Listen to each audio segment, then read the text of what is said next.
শুনুন, ব্যক্তি বুদ্ধবাবুর সম্পর্কে বলবেন আর সিপিআইএম এর মুখ্যমন্ত্রীর সম্পর্কে বলবেন, দুটো তফাৎ আছে। আপনি ব্যক্তি বুদ্ধদেব বাবুকে নিয়ে তার চিন্তা ভাবনা, তার শিক্ষা দীক্ষা, অনেস্টি নিয়ে বলবেন, আমরা রেসপেক্ট করি, ওপেনলি বলি, কিন্তু সিপিএম এর মুখ্যমন্ত্রী ছিলেন। আমি যখন ওনাকে বলছি যে কালকে পুলিশ পাঠালে নন্দীগ্রামে কিন্তু রক্তক্ষয়ী সংগ্রাম হয়ে যেতে পারে, লস অফ লাইফ হয়ে যাবে, আপনি নোটিশটা তুলে নেন, উনি শুনে আমাকে বললেন আপনি একবার নিরুপমকে বলুন। আমি নিরুপম সেনকে লিখেছিলাম আমার এমএলএর প্যাডে। সেটা নন্দীগ্রামে যে জাজমেন্ট দিয়েছিলেন জাস্টিস সুরিন্দর সিং নির্ঝর, সেই জাজমেন্টটা আমার এমএলএ প্যাডের আগাম আশঙ্কাটা অ্যানেক্স করে দিয়েছিলেন। আপনারা যারা পুরনো সাংবাদিক তারা জানেন। তখনই আমি বুঝেছিলাম বুদ্ধবাবুর হাতে সিপিএম ছিল না, সিপিএমটা লক্ষণ শেঠ, সুশান্ত ঘোষের হাতে ছিল, সিপিএমটা শ্যামল চক্রবর্তীর হাতে ছিল। সেই কারণে বুদ্ধবাবু ব্যক্তিগত আলোচনায় কি বলতেন সেটা কার্যকর করার ক্ষমতা তার ছিল না। আর তিনি একটা সময়ে, আমি যখন ছাত্র রাজনীতি করি তখন বিদ্রোহ করেছিলেন, চোরেদের সরকারে থাকবো না। পরবর্তীকালে আবার ফিরেও এসেছিলেন। তিনি যদি বিদ্রোহ করতেন তাহলে বলতে পারতাম বুদ্ধবাবু ঠিক ছিল, বিদ্রোহ তো করেননি। ওনার ভাবনা যখন আলিগঞ্জ স্ট্রিটে রিজেক্ট করতো, সেই ভাবনাটাই কার্যকর করতো। ওনাকেই সাইন করতে হয়েছে পুলিশ মন্ত্রী হিসেবে পুলিশ ফায়ারিংয়ে, অস্বীকার করবেন কি করে? ডিজি তারানিয়া, অরুণ গুপ্তা, এন রমেশ বাবু, তারা নেতৃত্ব দিয়েছেন গুলি করার ক্ষেত্রে, সাইন তো, অ্যাপ্রুভাল তো নিতে হয়েছে পুলিশ মিনিস্টারের কাছ থেকে, তিনিই ছিলেন। তাতে ছাড়ুন, যিনি স্বর্গে গেছেন, তিনি ব্যক্তিগত জীবনে অত্যন্ত সৎ মানুষ ছিলেন, অত্যন্ত শ্রদ্ধেয় মানুষ। ব্যক্তিগত জীবন ছেড়ে দেন।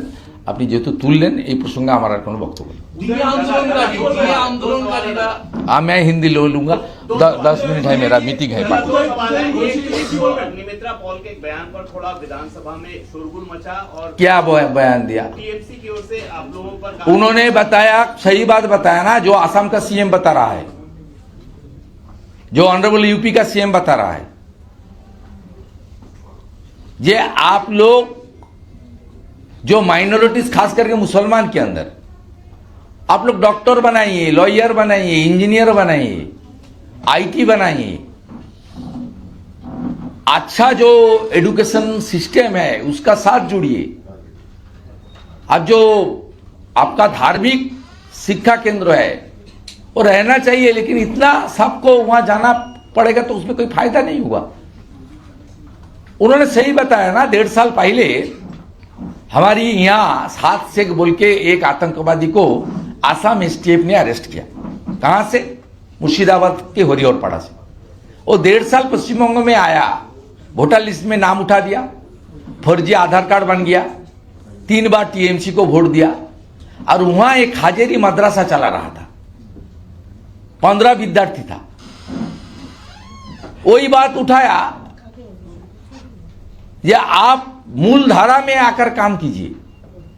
और दूसरा जो फ्राइडे वाला बात बताया तो सीएम का बात उन्होंने कोट किया, नया बात नहीं।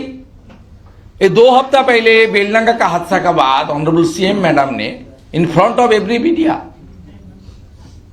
She said clearly, she said they शुक्रवार ये लोग थोड़ा प्रोटेस्ट करता है। ये तो अग्निमित्रा पाल का भाषण नहीं, ममता बनर्जी का भाषण था, उनको जिक्र किया। क्या गलती है इसमें? कोई गलती नहीं है। दूसरा, कल के बजट के बाद आज देखा जा रहा है कई जगह विरोध प्रदर्शन हो रहा है, जबकि कल के बजट में बहुत सारी योजना। वो बजट नहीं है भाई, भ्रम पैदा मत कीजिए आप लोग प्लीज। ये ভোট অন অ্যাকাউন্ট है। অশোক মণ্ডলের কাছে হেরেছিলেন। সম্মানীয় বাঙালিদের অপমান আমরা মানব না। এই সরকার এবং এই দল বিভিন্ন সময়ে পশ্চিমবাংলার বিশিষ্ট বাঙালিদের ওদের সুরে কথা না বলার জন্য রিটায়ার্ড জাস্টিস অশোক গাঙ্গুলি থেকে শুরু করে আজকে ডক্টর অশোক লাহিড়ী পর্যন্ত এই আদর্শ শিক্ষিত, উচ্চ শিক্ষিত ভদ্র বাঙালিদের বারে বারে অপমান করেছেন। কারণ এরা জিহাদি সংস্কৃতি, জঙ্গি সংস্কৃতি, মূলত আরবি সংস্কৃতিকে ফিরিয়ে আনতে চান। তাই ক্লাস 7-এর পাঠ্যপুস্তকে আকাশের জায়গায় আসমান, জলের জায়গায় পানি, কাকা নয় চাচা, কাকিমা নয় চাচি, দিদি নয় আপা, পিসি নয় বুবু, এই আমদানি করছেন। এগুলো ভারতীয় সংস্কৃতি, বাংলা সংস্কৃতির সঙ্গে বেমানান।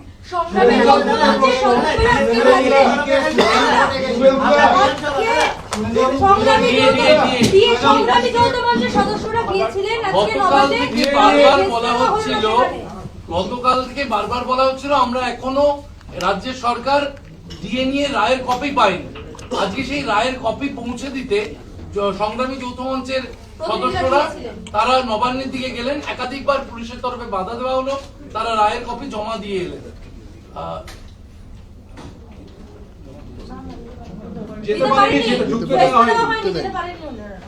না না, আপনাকে বলি, উনারা যে আন্দোলন করছে তাদের নৈতিক সমর্থন আছে। আমরা অনেকেই, বিজেপির অনেক নেতৃত্ব, আমি সহ, সংগ্রামী যৌথ মঞ্চের বিভিন্ন কর্মসূচিতে গেছি এবং বিজেপি অনুমোদিত কর্মচারী পরিষদও এই যৌথ মঞ্চের মধ্যে আছে। সিপিএম পালিয়ে গেছে এপিটিএ, এসইউসি মমতার বিরুদ্ধে লড়বে না বলে অনেক আগে পালিয়ে গেছে, কিন্তু বিজেপি যায়নি। বিজেপি ওখানে গিয়ে ভোটের কথাও বলে না। কিন্তু সামগ্রিকভাবে সুপ্রিম কোর্টের রায় কার্যকর করার দায়িত্ব রাজ্যের। রাজ্য সেটা করে না বলে, সুপ্রিম কোর্ট জানে বলে মনিটরিংয়ের দায়িত্বটা 3 জন রিটায়ার্ড জাস্টিস এবং কেন্দ্রীয় সরকারের ক্যাগের প্রতিনিধির উপর দিয়েছে। আমার মনে হয় এর বাইরে এটা নিয়ে আর কিছু ভাবার দরকার নেই। উনারা একটা সিম্বলিক জাজমেন্ট পৌঁছে দিতে গেছেন, সেটাতে বাধা দেওয়া অন্যায়, আর পৌঁছে দেওয়াটাও সঠিক কাজ, সেটাকে আমি সমর্থন করি। কিন্তু এই রায়টা উনাদের রিভিউ পিটিশনের পরে, কারণ এর আগেই 25% দেওয়ার রায় ছিল, ওটা দেবে না বলে ভোটটা পার করাবে বলে রিভিউ পিটিশন করেছিল। তার দীর্ঘ শুনানির পরে ফাইনাল জাজমেন্ট এসছে। অর্থাৎ এখানে রিভিউ পিটিশন করতে পারে 26,000-এর মতো পরিণতি হবে আমার যা ধারণা। 3 বারের এমএলএ, 2 বারের এমপি হিসেবে আমার যা ধারণা। আর সাথে সাথে সব কোর্ট জেনে গেছে যে কোর্টের রায়ও এই মুখ্যমন্ত্রী কার্যকর করতে দেন না মুখ্য সচিব, অর্থ সচিবকে। তাই রাজ্য সরকারের প্রতিনিধি ছাড়া 4 ম্যান কমিটি করে দিয়েছেন, 3 জন ফ্রম জুডিশিয়ারি আর 1 জন ফ্রম ক্যাগ, ভারত সরকারের সংস্থা থেকে। অতএব বিচলিত হওয়ার কোনো কারণ নেই। 10,400 কোটি টাকা মার্চ মাসে দিতে হবে। এর সঙ্গে এমসিসির সম্পর্ক নেই, যেহেতু সুপ্রিম কোর্টের অর্ডারে হচ্ছে এক্সেপশন কেস।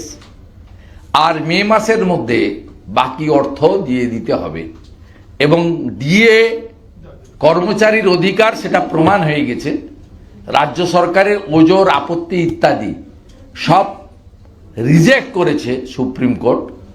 এত বড় আইনি থাপ্পড় অনেকবারই খেয়েছেন, এটা খুব জোরে লেগেছে। তাই আমি আতঙ্কিত, মার্চ মাসের পরে চালু থাকা সামাজিক প্রকল্প এবং পেনশনার্সদের পেনশন, কর্মচারীদের বেতন দেওয়ার ক্ষেত্রে সমস্যা না তৈরি হয়। কারণ ভিতরটা অর্থনৈতিকভাবে কমপ্লিটলি ডিজাস্টারের মতো বিপর্যয় ঘটিয়ে দিয়েছেন এই মুখ্যমন্ত্রী। খেলা মেলা, কেন্দ্রীয় সরকারের সঙ্গে ঝগড়া করে ইত্যাদি করে তিনি বিপর্যয়টাকে যে জায়গায় নিয়ে গেছেন। কেন আয়ুষ্মান ভারতে যাননি? স্বাস্থ্যসাথীতে এত টাকা খরচ করছেন, আয়ুষ্মান ভারতে গেলে তো সেন্ট্রাল গ্র্যান্ট পেয়ে যেতেন। কেন প্রধানমন্ত্রী ফসল বিমায় যাননি? বাংলা ফসল বিমা যোজনাতে এতগুলো টাকা দিচ্ছেন। কেন স্বচ্ছতার সঙ্গে প্রধানমন্ত্রী আবাস যোজনায় যাচ্ছেন না? কেন বিশ্বকর্মা যোজনায় চালু করেননি? কেন উজালা 3 চালু করেননি? অসংখ্য আছে, সময় লাগবে বলতে। আনন্দপুর কাণ্ডে মুখ্যমন্ত্রী শুভেন্দু, আনন্দপুর কাণ্ডে মুখ্যমন্ত্রী পাশে আনন্দপুর কাণ্ডে মুখ্যমন্ত্রী কর্তৃপক্ষের পাশে দাঁড়ালো, বললো আপনি তো পাঠিয়েছি ওখানে রাজ্যকে, মুসলমানরা পাহারা দিয়েছে, ববিকে পাঠিয়েছি, অরূপকে পাঠিয়েছি। না না, মুখ্যমন্ত্রী পাশে তো দাঁড়াবে। ডেকোরেটরের মালিক গ্রেপ্তার হয়, সঠিক। মোমোর মালিক গ্রেপ্তার হয় কেন? এই কথা তো আমি নয়, আমাদের নেতা অমিত শাহজি তুলেছেন ব্যারাকপুরের মিটিং থেকে। তার কারণ মোমো তৈরি করতে গিয়ে তো আগুনটা লেগেছে। এবং যে চেকগুলো তৃণমূলের নেতারা পুলিশকে নিয়ে বাড়ি বাড়ি দিয়ে এসছে, অভিযুক্তরা হচ্ছে সেই চেকের পেমেন্ট করেছে। মোমোর মালিক এবং ডেকোরেটরের মালিকের 5-10 লক্ষ টাকার চেক, রাজ্য সরকারের নো কন্ট্রিবিউশন। এবং বহু জায়গায় ছবিতে দেখা গেছে মুখ্যমন্ত্রীর সঙ্গে বিদেশ সফরে এই মোমোর মালিক গেছেন। গ্রেটার কলকাতা, শুধু কলকাতা নয়, এন্টার কেএমডিএ এলাকা, এদিকে শ্রীরামপুর, ওদিকে হাবড়া, বারাসাত, অসংখ্য এই মোমোর আপনার তার যে সেন্টার, বিরিয়ানি এবং মোমোর সেন্টার ব্যাঙের ছাতার মতো মনোপলি। তো কালকে মুখ্যমন্ত্রী কিভাবে বলছিলেন যে ফায়ার ডিস্টিংশন নেই, তো আমি কি করব, প্রাইভেট সব কন্ট্রোলে নাকি? কন্ট্রোল নয়, এটা কোনো এক্সকিউজ। আপনাকে বলে দিলাম, যারা মারা গেছে অধিকাংশ মেদিনীপুরের লোক। আমি যা করার করছি। ওদেরকে টাকা দেওয়ার কথা বলেছিল, আমি বলেছি নিয়ে নিন, সব চুরির মাল, বদরক্ত, নিয়ে নিন। তারপরে বলেছে একটা করে চাকরি দেবে, নিয়ে নিন, আগে নিয়ে নিন, যাবে তো কদিন আছে, আর যা পাওয়া যায় বের করে নিন, তারপরে বাকিটা হবে। ছাড়াছাড়ির কোনো সিন নেই। গত 5 বছর এমন কোনো ইস্যু নেই বিজেপি ধরেনি এবং এদের শেষ করেনি। রামপুরহাটের বকটুই থেকে শুরু করে ইচ অ্যান্ড এভরি ইস্যু, রামনবমীর দাঙ্গা থেকে লক্ষ্মী পুজোর দিন মমিনপুর, ইকবালপুর থেকে, ধুলিয়ান শামশেরগঞ্জ থেকে, এখন এই যে 17 কোম্পানি প্যারামিলিটারি আছে, ছুটির দিন বিজেপি আবেদন করে কোর্ট খুলিয়ে বিরোধী দলনেতার অ্যাপ্লিকেশনে বিএসএফ এবং সিআরপিএফ দেওয়া হয়েছে। অতএব আমরা এমন কোনো ইস্যু নেই জনস্বার্থে মানুষের পাশে দাঁড়ানো দরকার, সেটা আমরা করেছি। সে হিন্দু হতে পারে, মুসলিম হতে পারে। রামপুরহাটের বকটুইতে যে মহিলাগুলো মারা গেছিলেন পুড়িয়ে, শিশুগুলো, তারা কেউ হিন্দু ছিল না। ওই বুথে বিজেপি 17টা ভোট পেয়েছিল। তারপরেও আমরা কিন্তু মুখ্যমন্ত্রী যাওয়ার আগে 55 জন বিজেপি এমএলএ পৌঁছেছিলাম। আনন্দপুরও নট ক্লোজ চ্যাপ্টার, এটাও যা হওয়ার হবে। শিক্ষা দেব, ওয়েটল্যান্ডের জমি আমরা পুনরুদ্ধার করব। ওয়েটল্যান্ডের জমি যেভাবে এই ফেরদৌস, নজরুল এরা সবাই মিলে লুটে পুটে শেষ করছে, আমরা সব জানি। We are working. যেভাবে সীমান্তে জমি রিটায়ার্ড লেফটেন্যান্ট জেনারেল সুব্রত সাহার আবেদনে বের করে নিয়ে এসছেন তিনি, লড়াই করে, আইনি লড়াই করে।